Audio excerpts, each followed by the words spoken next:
He'd been sitting alone for 45 minutes, watching the rain trace lazy paths down the cafe window. The waiter had stopped asking if he wanted to order. Even the latte foam in his cup had started to collapse like his hope for the evening.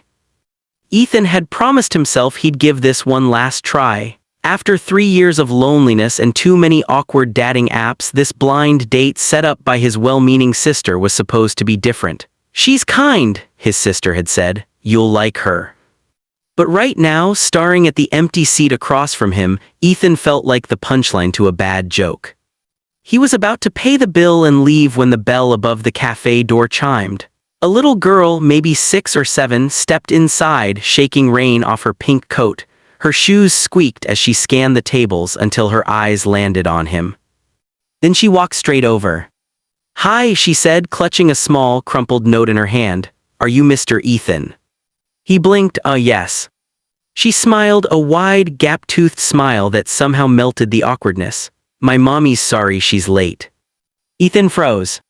The little girl climbed onto the seat across from him, swinging her legs under the table. "She said to give you this," she added, sliding the damp paper toward him. He unfolded it carefully. The handwriting was hurried but neat. "Hi Ethan, I'm so sorry, my babysitter canceled last minute. I'm trying to get there. Please don't leave, I promise I'll explain." Ethan looked up, amused and suddenly nervous. "And what's your name?" "Maya," the girl said proudly. "I'm 6 3/4. Mommy says the 3/4 part is important." He couldn't help but laugh. She's right, that's a big deal. So they waited together. At first it was awkward. Ethan wasn't used to talking to kids, but Maya was fearless. She told him about her favorite cartoon, how she once ate too many pancakes and threw up on her dad's shoes, and how her mom worked super hard at the hospital. When the waiter passed by, she ordered a hot chocolate with extra marshmallows, please. Ethan ordered another coffee, mostly to have an excuse to stay. Minutes turned into nearly an hour. The rain outside grew heavier, the cafe quieter, and strangely, Ethan didn't mind. He hadn't laughed this much in months. Then his phone buzzed, a new message. From unknown number. "Hi Ethan, it's Claire. I'm so sorry, I'm still at work. One of my patients went into surgery. I didn't want to cancel, so I sent my daughter ahead. I understand if you've left." Ethan stared at the message for a long moment. He looked across the table at Maya, who was busy drawing a smiling cat on a napkin. "She's still helping people, huh?" he said softly.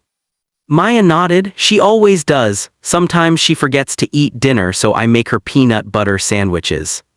Something shifted inside him, a quiet realization. This wasn't the night he'd expected, but maybe it was the one he needed.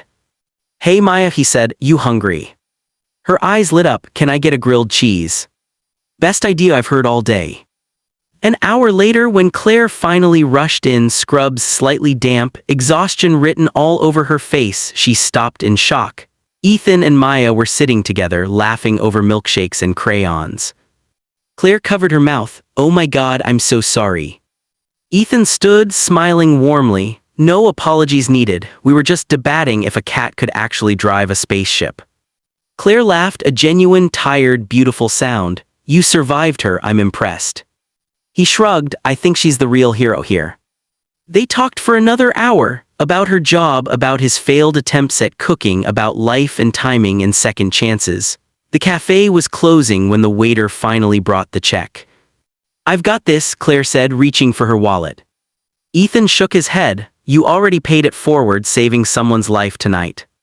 She looked at him, really looked, and something unspoken passed between them. Gratitude, connection, maybe even hope.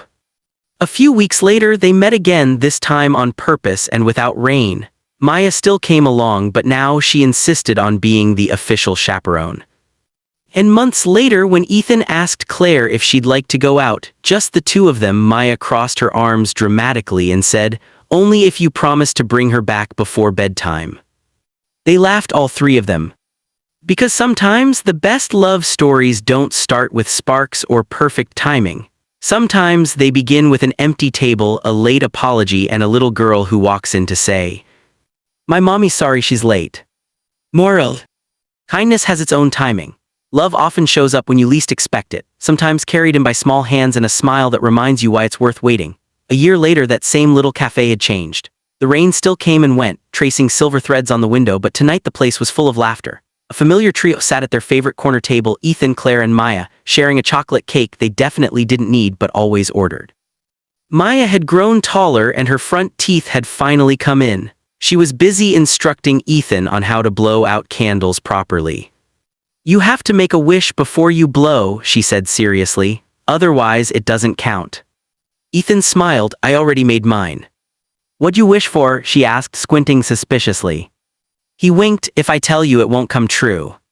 Claire reached over, resting her hand gently on his. "I think it already has." For a moment, they just looked at each other, the kind of quiet connection that didn't need words. It was the anniversary of their blind date, as they still called it, though now it had become their story. The one they told friends who didn't believe in fate. The one Maya insisted should be turned into a movie where she'd obviously play herself. Life wasn't perfect. Claire still worked long nights at the hospital, and Ethan's small design firm had its ups and downs. But together they'd found a rhythm, slow, imperfect, real.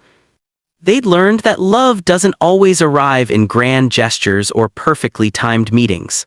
Sometimes it's hidden in everyday things, in waiting through the rain, in a shared grilled cheese, in a note passed by a little girl brave enough to walk up to a stranger. As they left the cafe, the same bell above the door chimed softly. Maya ran ahead, splashing through puddles. Claire slipped her arm through Ethan. "You know," she said, smiling, "I almost didn't send her that night. I thought you'd think it was crazy." He laughed. "It was crazy, and it was the best decision you ever made." She leaned her head against his shoulder. Guess the universe knew what it was doing. He looked down at her, at the woman who'd unknowingly changed his life by being late, and smiled. "Yeah, sometimes being late is exactly on time." Maya turned and shouted from a few steps ahead, "Hurry up, lovebirds." They laughed, chasing after her through the glowing streetlights. The rain had stopped, but everything still shimmered. And for Ethan, the memory of that empty table would always remind him that sometimes love walks in when you're about to give up. Sometimes it has tiny shoes and a pink raincoat. And sometimes the most beautiful beginnings start with someone simply saying,